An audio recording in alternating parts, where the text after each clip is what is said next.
Goeiemôre, weer eens 'n groot voorreg om u te groet in die naam van Jesus.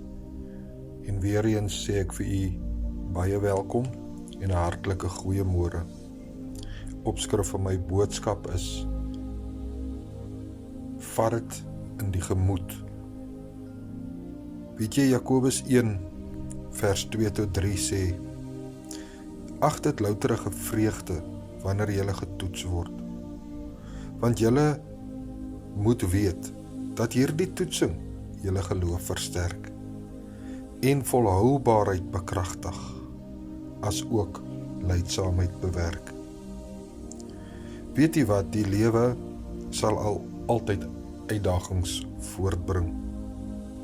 Maar weet net, God nooi u uit om in hierdie swaar en ongemaklike dinge wat gebeur, dit te neem in die regte gemoed.